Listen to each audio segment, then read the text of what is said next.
इस श्रृंखला में हमारे पहले वार्ताकार हैं कथाकार नवीन कुमार नैथानी। समकालीन हिंदी कथा साहित्य की दुनिया में नवीन कुमार नैथानी जाने माने नाम हैं। आपकी कहानियाँ हमें मानवीय अनुभवों की नई जगहों पर ले जाती हैं। ये जगह निसंदेह वास्तविक जीवन में अवस्थित हैं। औद्योगिकरण और तेजी से बढ़ते शहरीकरण के दौर में भारतीय ग्राम समाज की संरचना में भारी बदलाव आया है। नवीन कुमार नैथानी इस दौर के मनुष्य की अंतरकथाओं की खोज करते हैं। यह गौरतलब है कि लेखक द्वारा खोजे गए बूढ़े पात्र हमेशा याद में बने रहते हैं। आपका अभी तक सिर्फ एक कथा संग्रह सॉरी की कहानियाँ प्रकाशित है।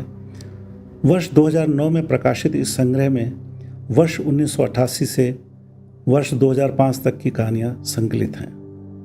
चोट घटड़ा कहानी पर आपको कथा अवार्ड, पारस कहानी पर रमाकांत स्मृति सम्मान और समग्र लेखन पर प्रोफेसर ओम प्रकाश मालवीय सम्मान मिल चुका है।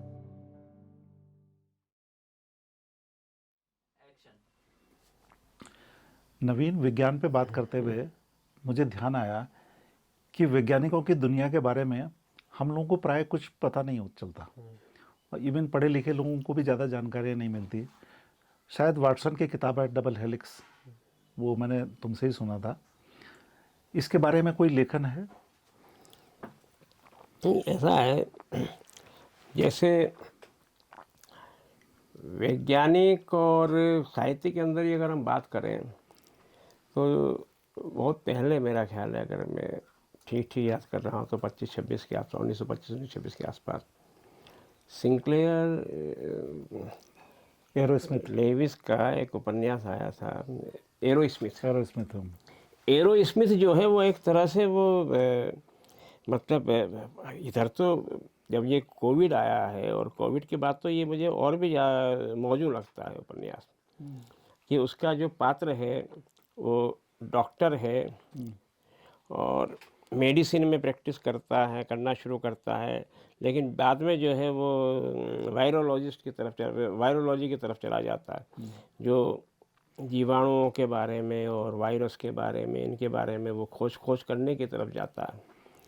तो उसको लेकर के वो उपन्यास है, बड़ा अद्भुत उपन्यास है, जिसके अंदर कि वो कहीं पर जो है वो प्लेग हो रहा है और वो उसकी वो वैक्सीन भी खोजना है, उसकी खोज के सारे संदर्भ, उसके अंदर का अंतर्द्वंद और वैज्ञानिक पद्धति के साथ भी कि कुछ जो पॉपुलेशन है उसमें आपको जब एक्सपेरिमेंट करना है तो उसमें आपको टेस्ट करना है, कुछ को छोड़ देना है कंट्रोल पॉपुलेशन के तौर पर।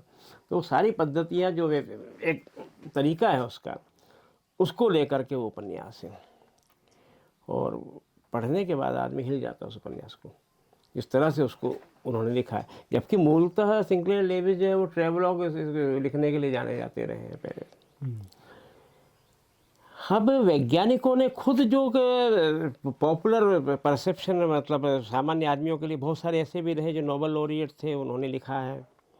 जैसे स्टीवन वाइनबर्ग की किताब है, एक बड़ी प्रसिद्ध किताब है, the first 3 minutes. The first 3 minutes जो है वो एक सामान्य आदमी के लिए लिखी गई है और ब्रह्मांड की उत्पत्ति के पहले 3 मिनट के बारे में है।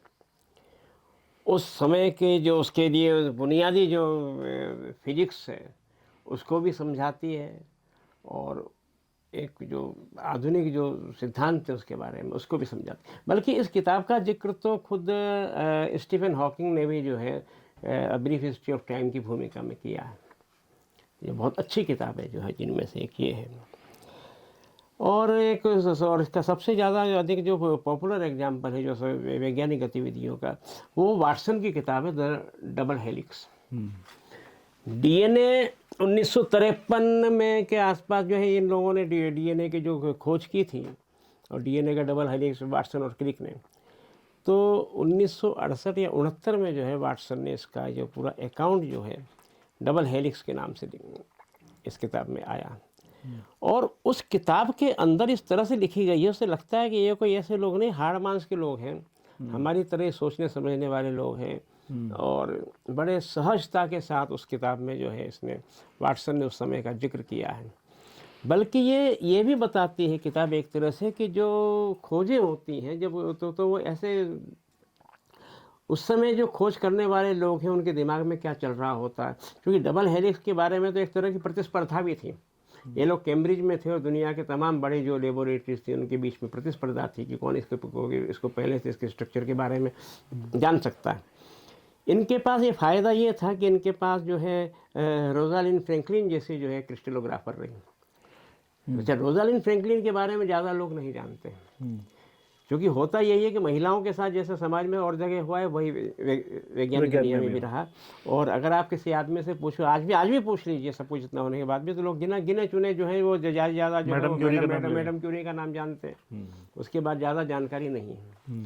तो रोजालिंड फ्रैंकलिन, बल्कि कुछ लोग यहाँ तक कहते हैं कि उस समय का जो नोबेल प्राइज़ था, जब ये 3 लोगों को मिला है, वाटसन को, क्रिक को और मॉरी विल्सन को, तो ये रोजालिंड फ्रैंकलिन को मिलना चाहिए था।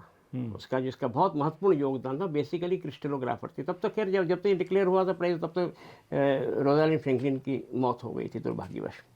हाँ, लेकिन वाटसन ने उसका जब जिक्र करते हैं वाटसन, तो वो बहुत ज़्यादा वज़न देते हुए नहीं करते हैं, बल्कि बहुत हल्के तरीके से जो है वो रोजालिंड फ्रैंकलिन का जिक्र करते हैं, उसको रोज़ ही कहा करते थे।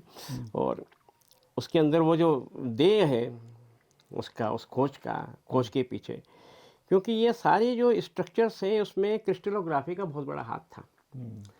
और ये एक मेल डोमिनेटेड फील्ड था क्रिस्टलोग्राफी, बिल्कुल। उसके अंदर मतलब एक स्त्री जो है वो वहाँ रह करके और बड़ी दृढ़ता के साथ वो वहाँ पर जिक्र करती है, इनकी बातों को काटती है कि उसके जो एविडेंस है क्रिस्टलोग्राफी के उस पर, तो वो उनको वहाँ रखती है। तो इनका जो जिक्र है, ये जैसे वाटसन की किताब थी, इसलिए भी जो है मतलब पढ़नी चाहिए।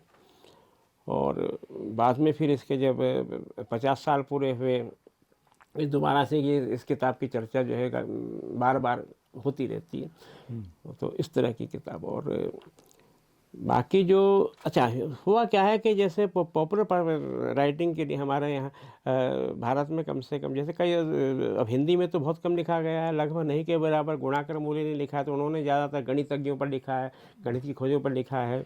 कुछ वैज्ञानिक खोजों पर काम बहुत हुआ है। देवेंद्र मेवाड़ी तो बहुत पहले से लिखते आए हैं विज्ञान के ऊपर। और कुछ पत्रिकाएं जो प्रकाशित होती रही पिछले 50-60 सालों में लगातार, लेकिन उनकी पहुंच बहुत ज़्यादा नहीं थी। जो हिंदी समाज है उसके बीच में उनका जिक्र नहीं हुआ है। जैसे अभी जो है एक किताब आई जो नेशनल बुक ट्रस्ट से छपी है, सुषमा नेथानी की किताब, अन्न कहाँ से आता है। वो कृषि, और उसके सुषमा नेथानी खुद जो है वो एक उसमें है, वैज्ञानिक हैं, और जीनोम और इन पर उनका काफ़ी काम है। तो उन्होंने वो किताब विशुद्ध रूप से हिंदी में लिखी, अमेरिका में रहती हैं और हिंदी में लिखी है, और बहुत सहजता के साथ वो खेती के बारे में ही नहीं, बल्कि वो खेती के बारे में और इसकी कृषि से जुड़ी हुई अर्थव्यवस्था के बारे में और इससे जुड़ी हुई राजनीति के बारे में बहुत सारे सवालों को वो किताब जो है वो छेड़ती है और छेड़ते हुए चलती है। दूसरी भाषाओं में जैसे लिखा गया है कि भाई, अब मराठी में बहुत लिखा गया है। जेवी नार्लिकर, जयंत विष्णु नार्लिकर, खुद उन्होंने बहुत अच्छे साइंस फिक्शन भी लिखे हैं। और जयंत विष्णु नार्लिकर बड़े वैज्ञानिक स्पेस में, तो उनके तो बल्कि हॉयल के साथ काम किया है इन्होंने। हॉयल नार्लिकर थ्योरी जो स्पेस के बारे में, ब्रह्मांड की उत्पत्ति के बारे में, जैसे बिग बैंग है, बिग बैंग के अलावा एक दूसरा मॉडल था ये जो फ्रेडरिक हॉयल का था, स्टेडी स्टेट थ्योरी, जिसके अंदर यूनिवर्स जो बार बार जो है वो उसी के अंदर बनता चलता है। तो इस तरह के मॉडल के साथ रहे। तो नार्लिकर ने मराठी में लिखा है, खूब लिखा है, भरपूर लिखा है। बल्कि मुझको याद है कि जब वो मराठी भाषी थे लेकिन हिंदी में लिखते थे, वो तो हिंदी में लिखते रहे। लेकिन इन्होंने जो है नार्लिकर के बहुत सारे साइंस फिक्शन, कुछ तो मुझको याद आ रहा है जब धर्मयुग में छपा करते थे, धर्मवीर भारती के समय पर। अब ये याद मुझको ध्यान नहीं कि वो मराठी से अनुवाद ही होते होंगे शायद हिंदी में। अच्छा, हाँ। इसमें से कि एक अभी तक मुझको याद है, एक उसके अंदर जो लेफ्ट और राइट हैंड जो मिरर इमेज है वो दाएं से बाएं की, तो उसके अंदर जो है जो लेफ्ट हैंडेड बैट्समैन है, जो है राइट हैंडेड, वो लेफ्ट हैंडेड उसके साथ खेलने लगता है। ये मिस्ट्री अभी तक सॉल्व नहीं हुई है। तो नार्लिकर ने लिखा, हमारे यहाँ हिंदी में इस तरह का ये दुर्भाग्य रहा कि एक तो कि हिंदी में वैसे भी मतलब साहित्य की तरफ कम रहे हैं, और या फिर जो लोग रहे हैं साइंस जो विज्ञान की तरफ गए हैं उन लोगों का साइंस इसके से रुझान जो है वो कम था। हालांकि जो विशुद्ध लेखक हैं, बहुत सारे लेखकों जो वैज्ञानिक पृष्ठभूमि को समझने और जानने वाले लेखक तो बहुत हैं। मतलब हम अगर शुरुआत करते हैं तो हम आगे से लेकर के और आगे तो बहुत सारे लेखक विज्ञान के विद्यार्थी जो सारे, और आजकल तो ज़्यादातर विज्ञान जो अधिकतर जो सक्रिय लेखक हैं वो या तो वैज्ञानिक पृष्ठभूमि से आएंगे या इंजीनियरिंग की पृष्ठभूमि से आते हैं। बिल्कुल। लेकिन जो विशुद्ध साइंस के अंदर काम करने वाले जिन लोगों ने काम किया भाई, अपवाद के रूप में जैसे हम उनकी क्वांटम के 100 साल रवि सिन्हा की किताब है। रवि सिन्हा की किताब एक अपवाद के रूप में है, जो एक बड़ी वैश्विक पुस्तक है जो क्वांटम मैकेनिक्स को पूरी तरह से समझाती है और एक बिल्कुल विशुद्ध वैज्ञानिक नज़रिए से है, और वो अपने आप में दुर्लभ पुस्तक है। इस तरह की किताबों की हमारे यहाँ कमी है, निश्चित रूप से कमी है। लेकिन वैज्ञानिक जो एक लेखक के लिए वो अल्टीमेट चैलेंज तो है ही है। एक इस तरह का आदमी भी इसी में एरो स्मिथ के अंदर है। एरो स्मिथ में एक जिक्र आता है उसका कि वो जब बहुत बेचैन है वो अपने शोध के लिए, और उसको अभी तक कुछ मिल नहीं रहा है और रात का वक्त है, और उसका जो गुरु है वो बहुत बेचैन होकर के उसको सिगरेट की तलब लग रही है, वो बाहर घूम रहा है, सब जगह बंद है, तो फिर वापस लैब में आता है, फिर मुक्का मार करके जो उसका वो शीशा तोड़ता दरवाजे का और लैब का जो, और उसके यहाँ से निकाल करके और सिगरेट का पैकेट जो है वो निकालता है वहाँ से। अच्छा, उसकी बेचैनी हो रखी है उस समय, इतना ज़्यादा बेचैन है। तो इस तरह के विवरण, इस तरह के वर्णन उसमें है। तो उसके भीतर झांकना, उसके अंदर तक झांकना ये लेखक के लिए एक चुनौती तो ही। साइंस फिक्शन पर जबकि लिखने वाले जो लोग हैं हमारे यहाँ, साइंस फिक्शन उस पर लिखा नहीं गया, जो लिखा गया है तो ज़्यादातर वो बाहर के लेखन से जो है वो प्रेरित हुआ है। हाँ, सुरेश उनियाल की कुछ कहानियाँ, सुरेश उनियाल की कहानियाँ जरूर इसमें अपवाद है। हाँ, कि देखिए बड़े साइंस फिक्शन लेखक हमारे यहाँ हिंदी में थे, कैलाश शाह। अच्छा, कैलाश शाह जो है, इनके बारे में अब नई जनरेशन तो जानती नहीं है। और एक कहानी संग्रह इनका मेरा ख्याल है 1980 के दशक में छपा था, राजकमल से प्रकाशित हुआ था, मृत्युंजय। उनकी कुछ कहानियाँ बहुत मौलिक कहानियाँ हैं, और उनमें जैसे स्पेस और वो के बारे में है, पत्रकार से वैसे करी कैलाश शाह। और उनका आगे भी कहीं मतलब आजकल मैं जिक्र नहीं सुनता पुराने लोग से। इनकी एक कहानी जो है वो टोनी है, टोनी। मतलब अब तो ताज्जुब भी होता है इस समय, तो अब तो आर्टिफिशियल इंटेलिजेंस और सारी चीज़ों की बात है। उस समय असल में ये उतने साल पहले तक एआई जो है इस तरह से ये शब्द आया नहीं था। मतलब पब्लिक डोमेन में आर्टिफिशियल इंटेलिजेंस को सबसे पहले लाने वाले लेखकों में रोजर पेनरोज थे। अच्छा, रोजर पेनरोज की बड़ी प्रसिद्ध किताब थी एम्परर्स न्यू माइंड। अच्छा, एम्परर्स न्यू माइंड जो है उसमें वो मतलब बड़े वैज्ञानिक, पेनरोज ने खुद स्टीफन हॉकिंग के साथ काम किया है, और बुनियादी चीज़ों पर उसके जो गणितीय प्रमेय हैं उन पर काम किया है। और एक बड़े शतरंज के खिलाड़ी थे पेनरोज, इनके भाई थे रोजर पेनरोज के। तो पेनरोज ने एम्परस न्यू माइंड में, एम्परस माइंड में, फिर दूसरी किताब इनकी है एम्परस न्यू माइंड। एम्परस माइंड में पहली बार जो है इस तरह के सवालों को पब्लिक डोमेन में लाए थे, जिसमें कि उन्होंने एक आर्टिफिशियल इंटेलिजेंस कैसी है कि तो इसके साथ वो जो साइकोलॉजी, फिलोसफी और फिजिक्स, जिसके अंदर न्यूरल नेटवर्क से लेकर के और इन सब का जो एक जिक्र है। और सबसे बड़ा जो काम उन्होंने उसमें जिक्र किया है जो ट्यूरिंग टेस्ट को समझा है, जो एलन ट्यूरिंग का जो बुनियादी पर्चा है कि मशीनें कैसे सोचती हैं। भाई ट्यूरिंग की मौत से कुछ पहले, मतलब ट्यूरिंग तो वो एक बहुत बड़े वो गणितज्ञ थे ना, जिनको कि जो है बाद में उस तरह के कानून इस तरह के हुए कि जिसको जो है वो गे होने के नाम पर जो है फिर उनको प्रताड़ित किया गया। और बाद में जाकर के अब उनकी मौत के इतने साल के बाद जो है तब जाकर के ब्रिटेन में जो है वो माफ़ी मांगी गई, वहाँ के प्रधानमंत्री ने सार्वजनिक रूप से माफ़ी मांगी थी एलन ट्यूरिंग के बारे में। तो इन सब के बारे में जो था, इन सारी चीज़ों में ये जो बुनियादी किताब थी इनकी पेनरोज की एम्परस न्यू माइंड, उसमें इसका जिक्र है कि किस तरह से ये आर्टिफिशियल इंटेलिजेंस और ये क्या है कि कहाँ कहाँ जा सकते, ये 80 के दशक के बीच में ये किताब आई थी, मतलब 82 84 85 86 के आसपास ये किताब पेंडुसी किताब आई थी। अब आज जो है तो मैं बात कर रहा था, असल में ये बात हो रही थी कैलाश शाह की कहानी विज्ञान कथाओं पर। तो उनकी कहानी है टोनी। मतलब ये कहानी क्या है कि ये इसमें कल्पना की गई है कि वह, अच्छा चूँकि रोबोटिक्स का उस समय तक इस तरफ हम सोच नहीं सकते थे कि AI जैसी कोई चीज़, तो उस समय ज़्यादातर जो कल्पनाएं की गई वो रोबोट्स के बारे में आई। और रोबोट्स जो है, ये जो शब्द भी हैं, ये शब्द कुछ तो कहते हैं कि ये कारल चॉपेक ने जो है ये कॉइन किया है। करल चैपल। हाँ, चौपे का RUR, हाँ, चेक रोबोट्स। और बाद में जो है, जबकि रोबोट्स के बारे में, इनके रोबोटिक्स के एक जो पूरा जो बना हुआ जो ढांचा है, उसका जो पूरा काम करने का तरीका है, किसकी तरह से हो सकता है, ये एसिमोव के ने जो है वो उसको डिफाइन किया। उनके कुछ साइंस फिक्शन में आया ऐसे कैसे एसिमोव के रोबोट। तो इसमें क्या है कि ये टोनी जो है वो लोग एक ऐसा रोबो बनाते हैं जो सारे काम कर सकता है। और अब ये सवाल ये है कि उसको आदमी के साथ उसका इंटरेक्शन कैसे होगा, इसका टेस्ट कैसे करना है। तो टेस्ट करने के लिए जो है, जो इसका जो कहानी में जो नरेटर है वो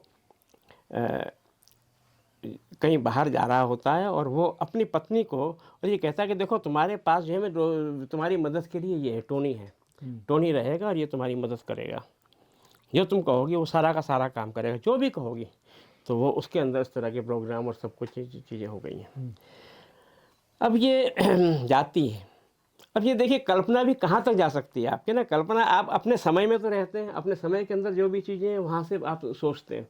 तो कैलाश शाह जब ये किताब, ये कहानी लिख रहे थे टोनी के बारे में, तो वो अब जब जाते हैं तो ये तो चला गया है, तो उनकी पत्नी के पास वो आता है और बाकायदा बड़ी अदब के साथ वो पेश आता है, पूछता है कि क्या करना है। तो वो कहती है कि देखो टोनी, तुम क्या करोगी, तुम जो है वो मेरा हेयर कट चेंज कर सकते हो, हेयर स्टाइल चेंज कर सकते हो। तो टोनी जो है कि वो पूरी लिस्ट देता है किताबों की, आप लाइब्रेरी में जाइए और ये किताबें ले आइए। तो वो जाती है लाइब्रेरी से, मंगाती है, वो सारी की सारी किताबें आती हैं और स्कैन करके वो सारी की सारी किताबें 1 सेकंड में वो पढ़ता है टोनी। फिर वो उसको बैठाता है यहाँ पर रह करके, ये करके और उसका पूरा जो हेयर के स्टाइल है वो चेंज कर देता है। इसी तरह से कई चीज़ें हैं। तो अब वो कहती है कि टोनी, मुझे जो है ना बड़ा वो हो रहा है, ये तुम सबको मेरे मदद कर सकते हो, ये जो सहेलियाँ हैं मेरे आसपास की, ये मतलब मुझे बहुत कमज़ोर समझती है, मुझे बेकार का समझती है, मेरा पति जो बहुत अच्छा नहीं है, मेरा ये नहीं है, और मतलब मुझे बड़ी हीनता का भाव होता है आ रहा है। तो क्या तुम ऐसा कर सकते हो कि जो है मैं मतलब मैं इनको बुलाना चाहती हूँ। तो टोनी कहता है कि नहीं, तो ठीक है, आप एक काम करिए, अगर आपको ज़्यादा कुछ करना है, आपको उनको नीचा दिखाना है, तो एक काम करिए, आप जो है आप ठीक है उनको बुला के लाना है, घर पे खाने के लिए बुलाना। और टोनी बड़ा स्मार्ट सा है, लंबा चकड़ा है, और कहता है कि वो बस आप यहाँ पर खड़ी रहना, मैं यहाँ पर आऊँगा और फिर वो बाहर रहेंगे जब आने लगेंगी। तो वो जैसे ही आती हैं उसकी सहेलियाँ जो है उनको पड़ोस से जो है सबको बुलाती है अब अपने घर पे खाने पर। तो टोनी जो है उसके सामने कोने से, इस एंगल से वो दिखाई पड़ता है, उसको गला पकड़ करके और उसके गालों के पास झुका हुआ है, लगता है कि जैसे उसका चुम्बन ले रहा है, उनको लगता है बस। और वो जो है वो सब के सब, फिर टोनी जो है वो अलग हट जाता है। अच्छा। तो ये सब कुछ करने के बाद जो बड़ी खुश होती है और तो कहती है कि ओ टोनी, आई लव यू, उसको जो है वो चूमने लगती है। अच्छा। और उसके बाद जो है वो वहाँ से जाते हैं, और जब वो चले गए हैं तो ये सारा एक्सपीरियंस जो है अब ये बताया जाता है। हाँ, मनोभाव जीवित है। तो कहानी जो है ये उस जगह पर, अब वो कहते हैं कि भाई ऐसा है कि इस प्रोजेक्ट को हम ख़त्म कर देते हैं। हाँ। वो इसलिए ख़त्म कर देते हैं कि हो सकता है कि यार मतलब ठीक है, मशीन तो आदमी के साथ प्यार नहीं करेगी, लेकिन आदमी हो सकता है मशीन से प्यार करने लग जाए। ये कहानी जो है, ये कैलाश शाह, जिनके बारे में मतलब हम नहीं जानते, हिंदी में इन्होंने लिखा है और ऐसी कहानी लिखी है। इनकी और भी कुछ कहानियाँ, बहुत सारी कहानियाँ थी उस संग्रह में। RUR का थीम भी ऐसे ही है कि दुनिया में मनुष्यों की जगह रोबोट ने ले ली है, और वो लगता है कि जो मनोभाव होते हैं, जिनको मतलब प्यार करना, गुस्सा करना, ये सब चीज़ें गायब हो गई हैं। लेकिन वो अंत में दिखाते हैं कि वो जो रोबोट है वो प्रेम में पड़ गया है लास्ट में। इसमें और शायद निर्मल प्रेम नहीं, चेक राइटर हैं, उनका अनुवाद शायद निर्मल वर्मा का अनुवाद है हिंदी में जो उपलब्ध है। हाँ, निर्मल वर्मा ने चेक से कुछ हाँ, अनुवाद किया, हाँ। बहुत सारे अनुवाद किए। तो दूसरी जो है मैं सुरेश उनियाल की जो है कहानी है, ये मेरी बड़ी बड़ी बड़ी बड़ी प्रिय और कहानी है, मानव स्पर्श। हाँ, सुरेश उनियाल ने कुछ साइंस फिक्शन लिखे हैं, हाँ। और बल्कि वो साइंस फिक्शन से ज़्यादा हट करके उसको मतलब, हाँ उसमें मतलब एक साइंस का वो थोड़ा आधार लेकर के हैं। मानव स्पर्श में क्या है कि उसमें कल्पना की गई है कि अब चूँकि वातावरण ऐसा हो चुका, पृथ्वी का ऑक्सीजन की इतनी कमी है कि अब आदमी जो है वो फुटबॉल खेलने के लायक रहा नहीं है। क्योंकि लोग जब खेल रहे हैं, बड़े बड़े खेल हो रहे हैं, उसमें जो है लोग मर रहे हैं, तो अब फुटबॉल पर जो है प्रतिबंध लग गया है। और कल्पना की गई है कि जिस समय प्रतिबंध लगा है उस समय तक, उससे एक पहले भारत जो है वो बहुत प्रमुख रूप से एक फुटबॉल का एक फुटबॉल के में एक महाशक्ति है, और वो जो प्रबल दावेदार है विश्व कप जीतने का। लेकिन अब ये खेल बंद हो गए विश्व कप। तो क्या होता है, तो ये तय करते हैं भैया खेल जो है वो आदमी की जगह, अब देखना तो ये देखने के लिए थ्रिल चाहिए, तो आदमी की जगह जो है जो मशीनें हैं, रोबोट्स खेलेंगे। और रोबोट से खेल खिलवाते हैं, हर रोबोट का नाम है। दुनिया के प्रसिद्ध एक जो है भारत की टीम है, भारत के 11 खिलाड़ी हैं, और वो खिलाड़ी भी हैं वहीं पर मौजूद, वो भी मैच देख रहे हैं, लेकिन वो खेल नहीं सकते। और दूसरी जो है दुनिया की पूरी जो 11 टीम जो है उनके रोबोट्स हैं, और वो मैच चल रहा है। तो उसमें से भारत के तो ये खिलाड़ी भी देख रहे हैं। तो जो नरेटर जो है वो देखता है, उसकी बगल में जो उसके साथ जो के खिलाड़ी हैं, उनका कुछ नाम अभी मुझे याद नहीं आ रहा है, वो बहुत प्रमुख खिलाड़ियों में से थे भारत की तरफ से, उनके नाम का भी रोबोट है। तो जब भी वो जाता है तो लोग सब ताली बजाते हैं कि अभी जाएगा जाए। और लेकिन इतना ज़्यादा परफेक्ट प्रोग्रामिंग है उनकी कि गोल नहीं होता। मतलब अभी मशीन है, उसकी प्रोग्रामिंग तो ऐसी है कि वो इधर से जा रहे हैं, वहाँ से जा रहे हैं, वहाँ से गोल ही नहीं हो रहा है। अच्छा, अब गोल नहीं हो रहा है, तो इस बीच में अब खेल ख़त्म होने वाला है। खेल ख़त्म होने का मेरा ख्याल है आखिरी क्षण है, 1 आध मिनट भी नहीं बचा। तो इसको भी बड़ी बेचैनी है, गोल नहीं हो रहा है। बगल में देखता है, बगल की कुर्सी में वो तो खाली पड़ी हुई है, वो खिलाड़ी तो है ही नहीं वहाँ पर। और इतने में इनके जब ये मैदान में देख रहे हैं तो पता लगता है कि उसका जो रोबोट था, एक रोबोट बहुत धीमा हो गया, उससे चला नहीं जा रहा है, वो बहुत धीमी गति में चल रहा है, सब कुछ कर रहा है। लोग कह रहे हैं कि क्या हो गया ये, उसको आवाज़ लगाते क्या है, तो वो उल्टा जो है वो अपने गोल की तरफ जा रहा है। और अपने गोल की तरफ जा रहा है तो दूसरी की टीम के जो है वो उसकी तरफ आ गए हैं और आगे रोकने के लिए। तो अचानक जो है वो जैसे सामने जाता है तो वो दूसरी तरफ से उसको डॉज दे करके गोल कर देता है, और वो रोबोट जो है गिर गया है और पूरा गोल हो जाता है, भारत की टीम जीत जाती है। अब ये उठ करके जब देखता है कि बगल में कुछ नहीं, वो मैदान की तरफ देखता है, तो पता लगा कि वो रोबोट जो गिरा हुआ था, जो इसके नाम का रोबोट था, जब उसको छूता है तो वहाँ उसको जो मानव स्पर्श मिलता है। तो ये कहानी है मानव स्पर्श की कहानी है। तो इस तरह की चीज़ें जो है मतलब लिखी गई है अब आप। लेकिन ये है कि ये कहानी भी मेरा ख्याल है शायद सारिका में छपी थी। बाद में सुरेश उनियाल का कहानी संग्रह आया था, यह कल्पना लोक नहीं है। उसमें 3 कहानियाँ हैं जो विज्ञान कथाओं पर हैं, जिनमें से ये की कहानी ये मानव स्पर्श भी है। पहली बार शायद ये सारिका में छपी थी, मुझे जहाँ तक मुझे ध्यान है। तो लेकिन मुझे लगता है इस कहानी को भी भुला दिया हमारे समाज ने। मुझे तुम्हारी कहानियों को भी ध्यान आ रहा है, मुझे लगता है उसके पीछे एक विज्ञान के प्रोफेसर और समाजशास्त्र, उसमें दोनों सक्रिय रहते हैं। और जितने लोगों से मैं मिला हूँ, पढ़ने लिखने वालों से, प्राय सबको तुम्हारी कहानियाँ बहुत ज़्यादा पसंद आती हैं, और हमेशा ये लगता है इसके पीछे एक कोई गूढ़ार्थ निहित है। लेकिन लगभग सभी को एक दिक्कत होती है, उसमें आलोचक भी शामिल हैं, कि उन्हें कहानी का कोई नतीजा नहीं मिलता। ये तुम्हारी कहानियों का विशेष चरित्र है। उसके बाद भी उनको पढ़ते समय बहुत सम्मोहन होता है। मेरी एक धारणा है तुम्हारी कहानियों के बारे में।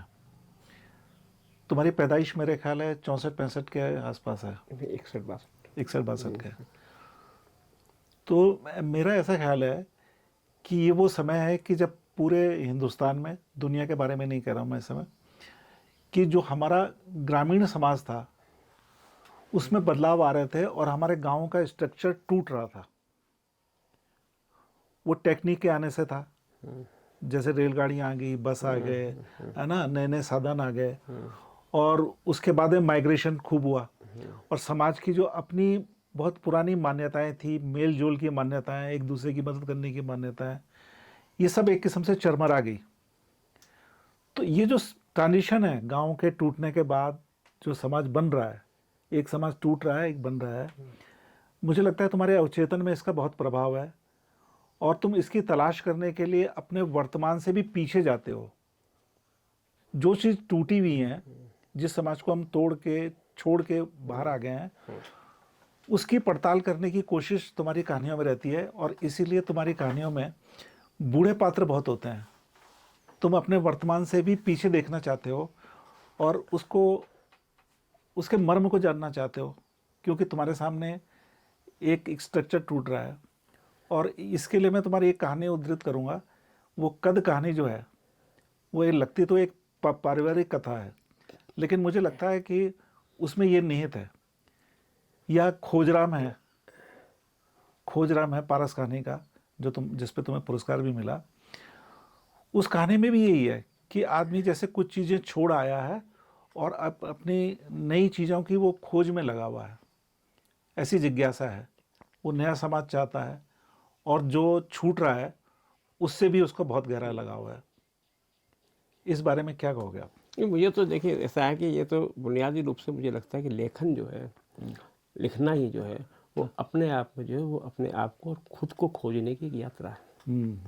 और ये एक ऐसी यात्रा है जो कभी पूरी नहीं हो सकती है, लेकिन आप हमेशा यात्रा में ही रहेंगे। आप नहीं जानते कि आप पहुँचेंगे कहाँ, लेकिन आप एक कोशिश कर सकते हैं।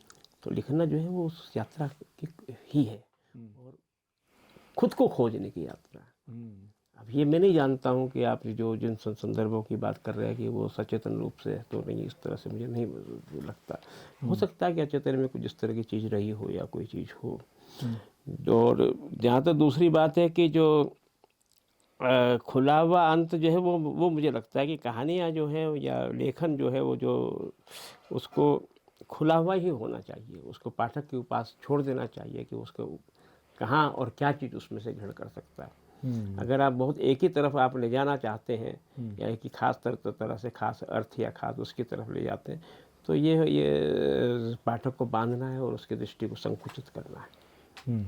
और एक तरह से आपकी जो यात्रा है, यात्रा का जो रोमांच है ना, कोई कहीं पहुंचने से ज़्यादा जरूरी तो जो यात्रा है उसके बीच में रहना है।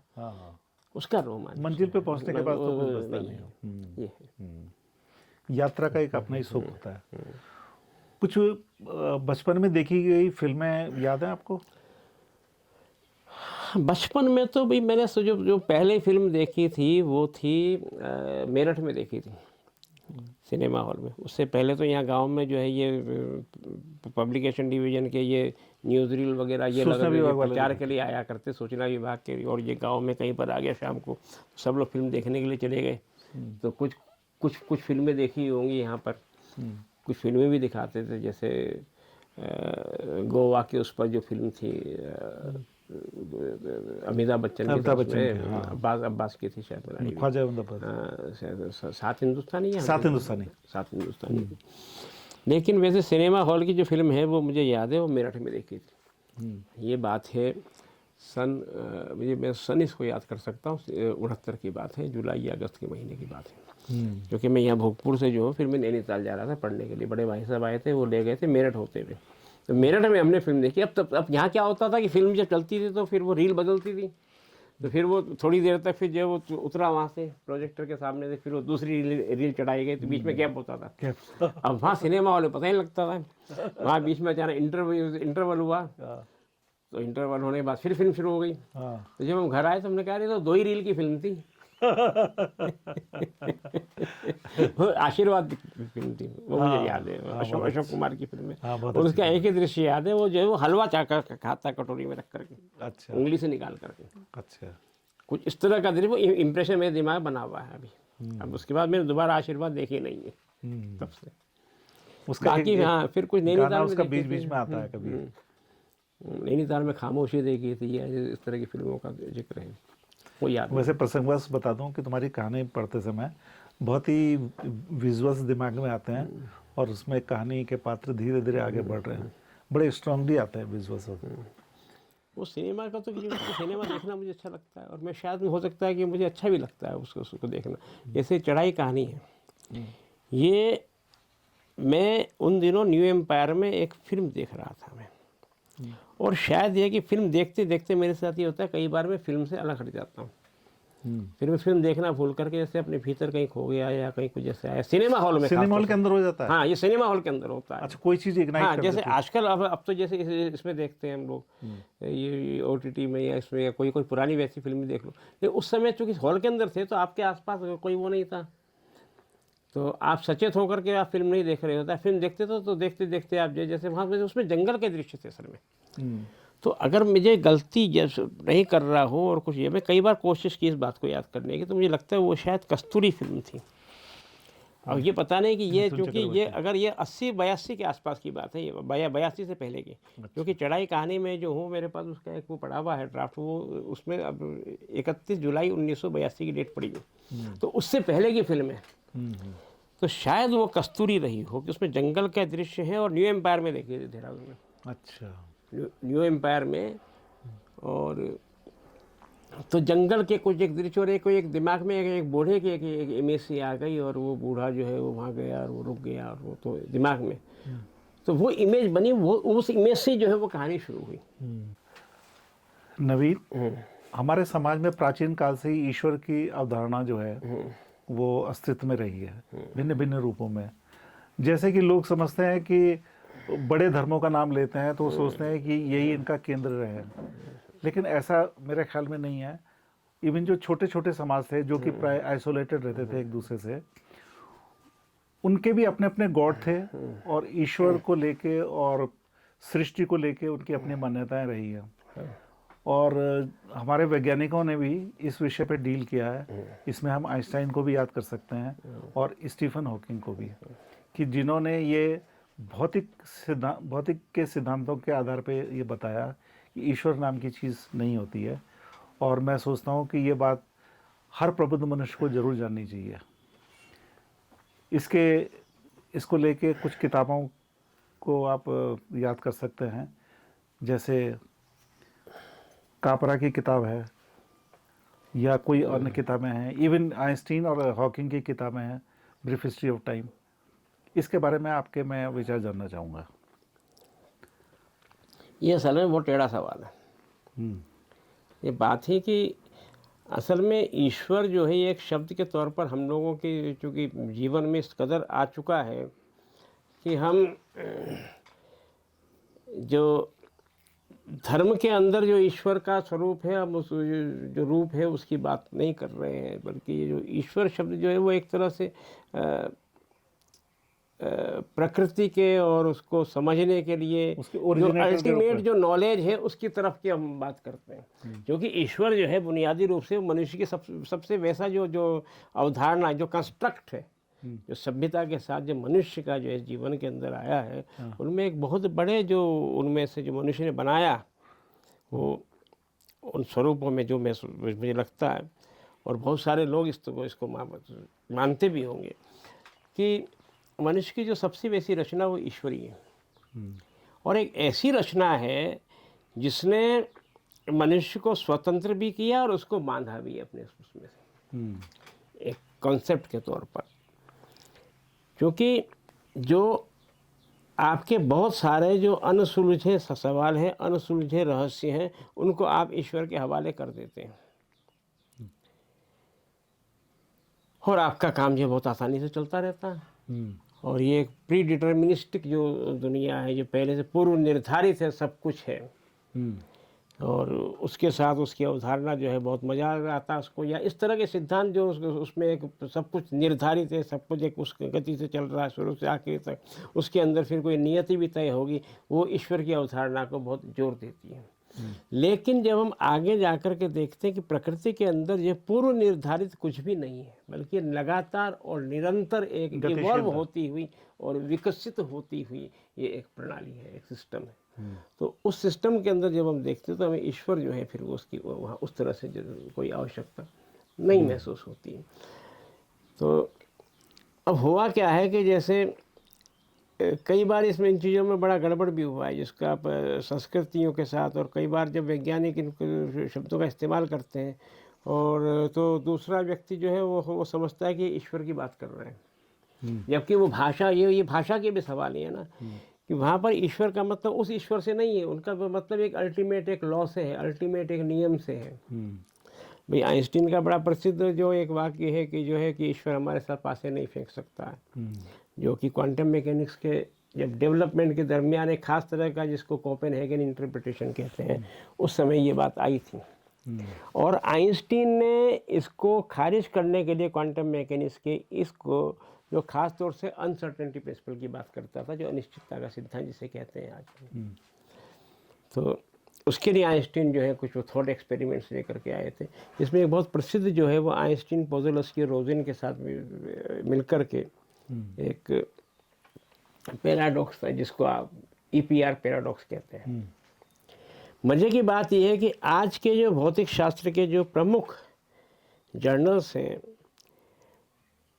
उनको अगर आप उठाइए, उसमें ज़्यादातर जो पेपर है वो क्वांटम इंटेंगलमेंट पर है।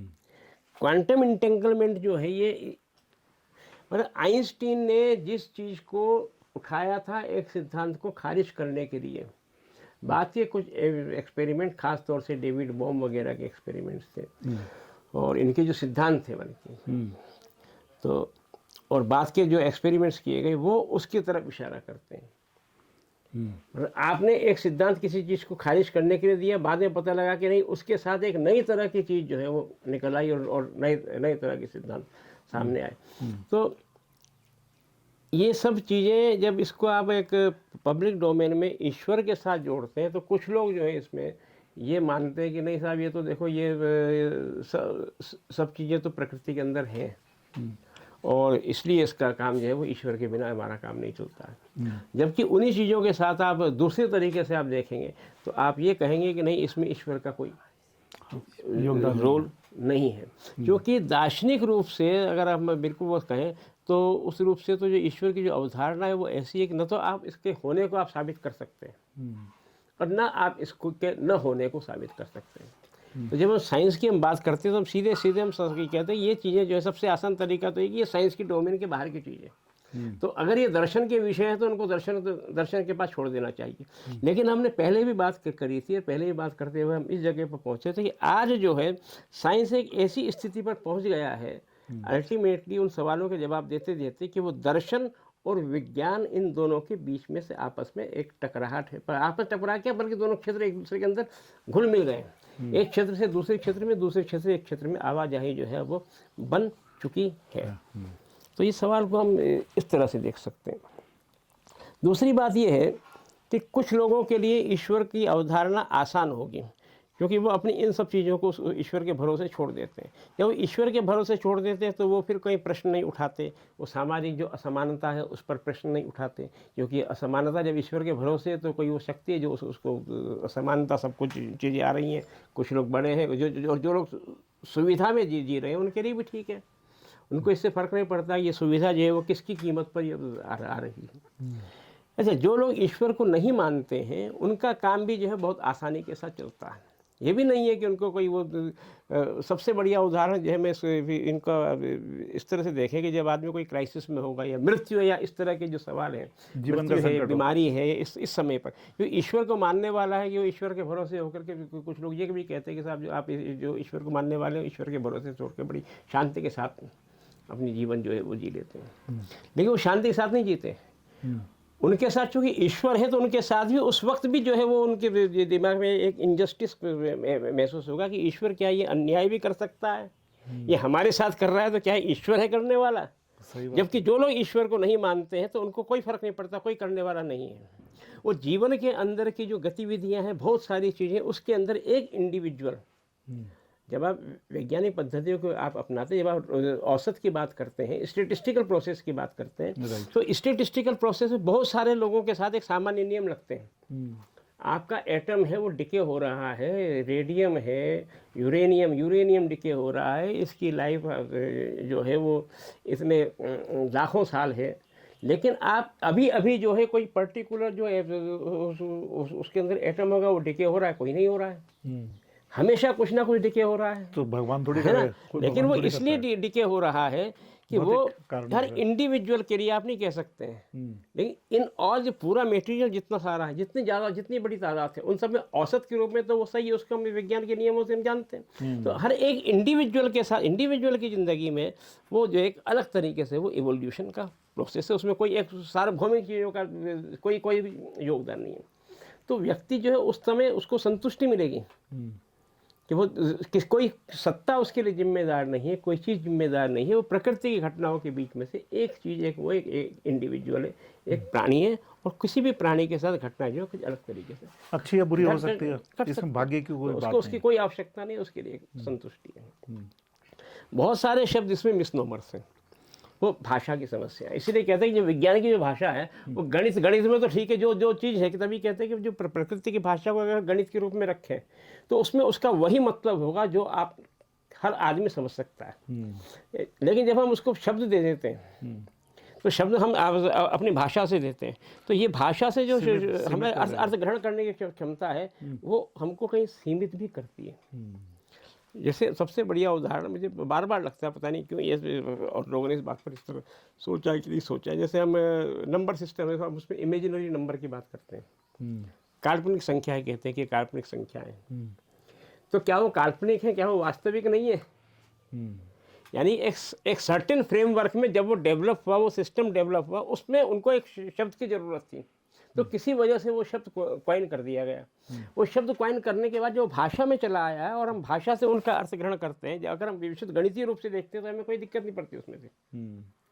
इसीलिए भूत, भविष्य, पास्ट, बहुत सारे डायमेंशन, हम एक 3 डायमेंशन की दुनिया में रहते हैं, लेकिन गणितीय रूप में जो है 3 डायमेंशन की जगह हम 4, 5, 6, 8, 10, 12 कितने भी डायमेंशंस के उन चीज़ों में रह सकते हैं गणितीय रूप से, उसमें देखने में कोई दिक्कत नहीं है। तो ये सवाल जो है वो भाषा का भी सवाल है। राइट। और भाषा के सवाल जो है जब हम विज्ञान की चीज़ों को जब आम जन के बीच में देखते हैं, उसमें जब हम एनालॉजी देते हैं, कोई उदाहरण दिया करते हैं, उदाहरणों से देकर समझाते हैं, तो उदाहरण देकर के समझाने में फिर वो गड़बड़ आ जाती है।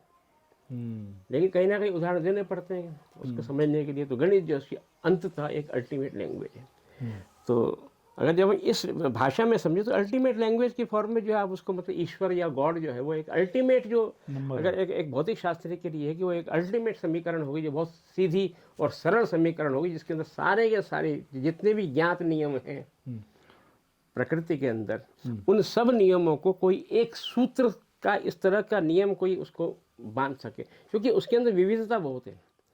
उसके अंदर छोटी दुनिया भी है, बहुत बड़ी दुनिया भी है। कुछ नियम बहुत छोटी दुनिया में नियम बहुत अलग तरीके से लग रहे हैं, बहुत बड़ी दुनिया में बहुत अलग तरीके से लग रहे हैं, लेकिन वो बुनियादी नियम है तो बहुत सूक्ष्म जगत में भी कई लागू होते हैं, और बहुत ब्रह्मांडीय जो स्केल है, जो एस्ट्रोनॉमिकल डिस्टेंसेस है, उसमें भी लागू होते हैं। इस तरह की समस्याएं तो हैं। यही कारण है कि जो गणितज्ञ होते हैं वो भी फिजिक्स के डोमेन में आते हैं और काफ़ी समस्याएं मैथमेटिक्स से भी सॉल्व हो जाती हैं। हाँ, निश्चित रूप से होती हैं। गणित तो जरूरी है ही है भाई, जिसको आप मतलब अप्लाइड मैथमेटिक्स और थियोरेटिकल फिजिक्स भी कहते हैं, ये एक ही चीज़ है लगभग। इसमें कोई बहुत ज़्यादा अंतर नहीं है, बल्कि जो अल्टीमेट जो क्लासिफिकेशन है, जैसे पार्टिकल्स का क्लासिफिकेशन है, इन सब के अंदर जो ग्रुप थ्योरी है, उसमें खास तरह की चीज़ों की जो खूबियाँ हैं, और गणित जो है उसकी जो ब्यूटी है, उसकी जो खूबसूरती है, उसको बताता है। या कई तरह के सिस्टम से आप देखते हैं कि गणितीय रूप से दिखाई देता है, ये ऐसे भी आ रहा है, ये ऐसे भी आ रहा है, ये इस सिस्टम के साथ भी आ रहा है, ये उधर से भी आ रहा है। तो कई तरीके से हम, जैसे क्वांटम मैकेनिक्स ही है, क्वांटम मैकेनिक्स का जो गणितीय मॉडल है, गणितीय मैथमेटिकल मॉडल में, वो इतनी आसानी के साथ और बहुत सहजता के साथ समझ में आती है। समस्या उसको प्रेडिक्ट करना बहुत आसान है। लेकिन जब आप गणितीय मॉडल के अलावा जब आप भी कोई वैसे शब्दों में और दूसरी तरीके से जाते हैं तो आप उलझते हैं। आप 10 तरह से एक चीज़ के 10 तरह से आपको के पास उसकी संगति, उसकी जो तार्किकता है, उसको आप देख सकते हैं। हमारी सृष्टि में 4 मूल फोर्सेस हैं, उनके यूनिफिकेशन की कल्पना की गई है। इस दिशा में क्या काम चल रहा है? हाँ, इसको ये जो गट्स है जिसको हम कहें कि यही ग्रैंड यूनिफिकेशन जो फील्ड थ्योरीज हैं, जो अभी तक के जो नॉन इंटरेक्शंस हैं, भाई आइंस्टीन ने तो जब शुरुआत में बात की थी तब तक तो बहुत आगे के बहुत सारे इंटरेक्शन मालूम भी नहीं थे। ये कुछ चीज़ें तो जो जब न्यूक्लियस की खोज हुई है, न्यूक्लियस के बाद तब न्यूक्लियर फोर्सेस के बारे में पता लगा है, तब उसके बाद जाकर के एक पूरी नई की नई बिल्कुल दुनिया से अलग है, पार्टिकल फिजिक्स की पूरी दुनिया उसके बाद सामने आती है। तो इनको जो यूनिफाई करने की जो कोशिश थी, इस तरह के जो सिद्धांत थे जिसको पहले जो है वो क्वांटम फील्ड थ्योरीज कहते हैं, तो ये बहुत तरह की थ्योरीज अभी भी डेवलप हो रही है, लोग कई तरह से उसके मॉडल्स को निकाल रहे हैं। आजकल स्ट्रिंग थ्योरीज की बात होती है, तो ये सब सिद्धांत जो है वो अभी चल ही रहे हैं। और कोई अल्टीमेट अभी तक तो सबसे बड़ी दिक्कत ये है कि जो बुनियादी सवाल ये है कि जो क्वांटम और ग्रेविटी, जिसको क्वांटम मैकेनिक्स को और ग्रेविटी के साथ जोड़ना जो है, ये एक चुनौतीपूर्ण काम है और बहुत सारे लोग कई तरीके से इस काम को कर रहे हैं। तो आजकल जो है वो अल्टीमेट एम जो है वो है तो यही है फिजिक्स। हमारे भारतवर्ष में सैद्धांतिक भौतिकी की क्या स्थिति है? सैद्धांतिक भौतिकी में तो हमारे यहाँ मतलब देखिए, जो शुरू से कुछ काफ़ी लोगों ने काम किया है। कुछ तो बड़े मतलब भौतिक शास्त्री रहे, जैसे मेघनाथ साहा रहे, मेघनाथ साहा भी जो है, और भाई भारत के कुछ प्रसिद्ध लोगों में से जिन्होंने बिल्कुल प्योरली जो थियोरेटिकल जो काम किया है और थ्योरी के उसमें से काम किया है, रमन, उनमें आप सीवी रमन नहीं, उसमें से जैसे भी अब रमन का काम है, रमन का तो एक्सपेरिमेंटल काम था पूरा, लेकिन शुरुआत में था ये, आज़ादी से पहले की बात है। आज़ादी से पहले की बात है। आज़ादी के बाद में अब इस तरह से बहुत बड़ा काम तो मतलब दुनिया में भी जो है सैद्धांतिक उस तरह से बहुत बड़ा काम जो जिसका पाथ ब्रेकिंग काम कह सकते हैं, वो तो अभी हुआ नहीं है। उसमें तो लोग चल ही रहे, और मतलब पूरा जो 20वीं शताब्दी के आखिर तक, बल्कि शुरुआती जो 3-4 सालों में जो काम हुआ था, उस समय के डेवलपमेंट में जैसे हमारे सत्येंद्रनाथ बोस, उनका एक योगदान रहा बड़ा। आइंस्टीन के साथ इन्होंने काम किया, बोस आइंस्टीन, जो पूरी स्टेटिस्टिक्स है पूरी, और उनका नाम उस समय लेते हैं। और उसके बाद उस तरह से कोई बड़ा नाम बल्कि दुनिया में ही नहीं है। वैसे भौतिक शास्त्री तो बहुत हुए हैं और बहुत तरह से काम कर ही रहे हैं। हमारे यहाँ कुछ लोग जो काम करते रहे हैं, उसके बाद में साहा, भाभा, और बाद में जाकर के कुछ काम अब इस तरह के हुए कि वो ज़्यादातर काम जो है वो गणित के जो डोमेन है उसमें, हाँ, मैथमेटिक्स में हमारे बहुत ज़्यादा लोगों ने काम किया है जो, और वो मैथमेटिक्स के काम भी वो अंततः वो थ्योरेटिकल फिजिक्स की तरफ चला जाता है। ये बात तो है खैर। और एक्सपेरिमेंटल वर्क करने में भारत के अंदर वो दिक्कत आई है, क्योंकि एक्सपेरिमेंटल वर्क का जो वो इंटरनेशनल कोलैबोरेशंस के साथ ही आप कर सकते हैं, इतने महंगे हैं। हमारे यहाँ के जो इंस्टीट्यूट, बहुत ज़्यादा कैपिटल की ज़रूरत है, वो बहुत महंगी है। और थियोरेटिकल काम के लिए चूँकि वो वहाँ तक पहुँचना, क्योंकि साइंस की जो रिसर्च है वो इतनी ज़्यादा वो स्पेसिफिक हो चुकी है कि एक पर्टिकुलर फील्ड के अंदर आप जब चले जाते हैं तो उस फील्ड के अंदर ही इतनी ज़्यादा गुंजाइश है कि बहुत छोटे छोटे मॉडल्स है। एक मैथमेटिकल मॉडल्स को आपको देखना है, उसमें बहुत समय लगता है, श्रम साध्य है। फिर उस मॉडल्स को उसकी स्वीकृति प्राप्त करना, उस तरह के एक्सपेरिमेंट्स डिवाइस करना, ये सब चीज़ों में बहुत मुश्किल काम है। आपकी पारस कहानी में जो खोजराम पात्र है, उसमें क्या विज्ञान की खोज और दर्शन की खोज जैसा कुछ प्रभाव है? अब इस बारे में मेरे पास तो ऐसा सचेत रूप से तो कुछ नहीं था, मतलब ये सोच करके तो मैंने नहीं लिखा है। वो उसके पास एक खोज है एक, और वो उस खोज में जो है वो सोने की खोज में निकला हुआ है, और सोने की खोज में वो कहाँ तक जाता है, किस तरह से वो संधान करता है, बल्कि उसको सिर्फ एक हल्का सा मालूम है, और बल्कि उसका उद्देश्य बल्कि सोना भी नहीं है। उसका उद्देश्य तो विवाह करना है।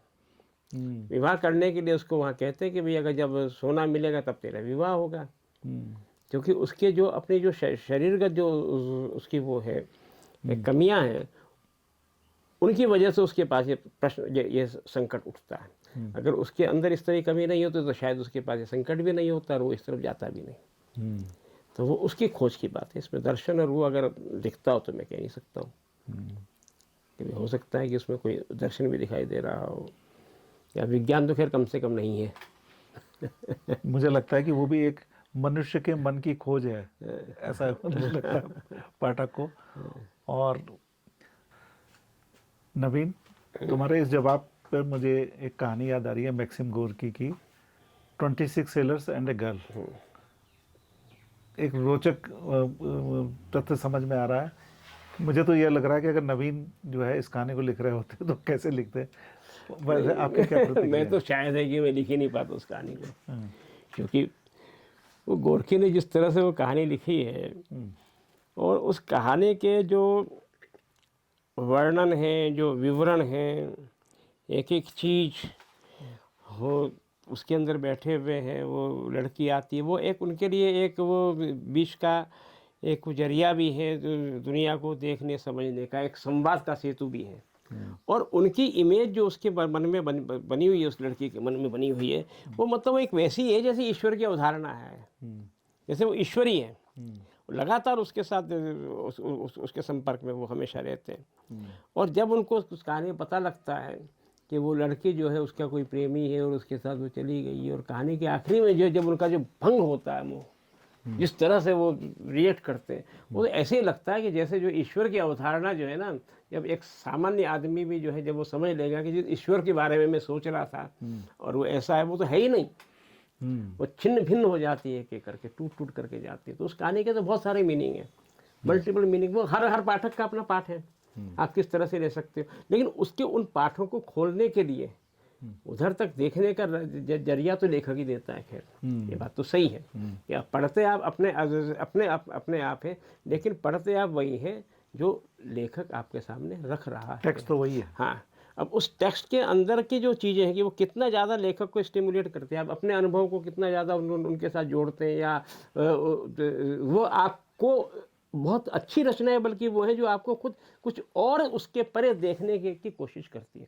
मतलब वो जैसे कि जो वो इस तरह का नहीं है कि एक ऐसा आईना नहीं है जिसमें बिल्कुल आप एकदम सपाट देख रहे हो, बल्कि आपके पास ये सुविधा है कि आप उस आईने को घुमा करके आप कहीं भी दुनिया के किसी और जगह देखें, आपको लगता है कि यार इस आईने को आप थोड़ा सा जरा उस तरफ घुमा करके देख लें तो वो कैसा कैसा दिखाई देगा, या थोड़ा पीछे की तरफ ले जाएं तो वो कैसा दिखाई देगा।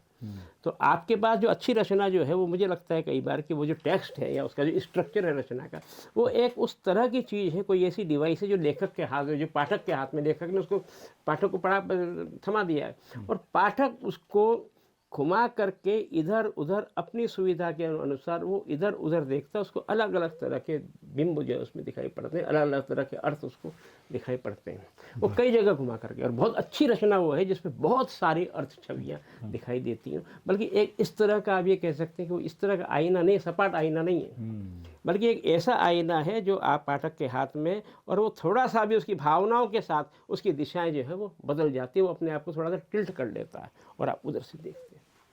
एक अच्छी रचना की खूबी है।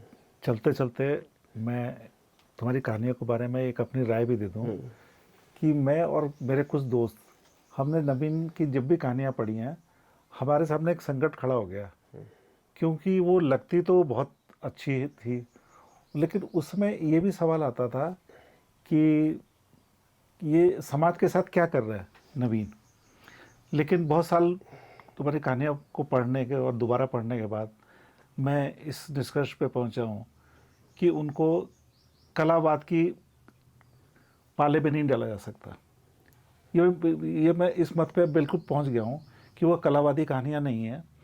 एक तो उनके कहानी की कथा और उसके पात्र वो हमारे समाज के भीतर ही अवस्थित हैं, उसमें जो भी वर्णित है वो यथार्थ है, और यथार्थ भी ऐसा है, हमारा ग्रामीण यथार्थ है ज़्यादातर कहानियों में। और हम जैसे सामान्य लोग हैं जिनकी कि अखबारों में भी चर्चा नहीं होती, उसमें उस तरह के पात्र मौजूद हैं। उसमें जो कल्पनाएं हैं, कुछ कुछ अंशों को बीच बीच में आते हैं जिसमें एक कल्पना का विस्तार दिखता है। वो मुझे लगता है कि हमारा जो सामाजिक मनुष्य है वो उसकी ही कल्पनाओं का विस्तार है।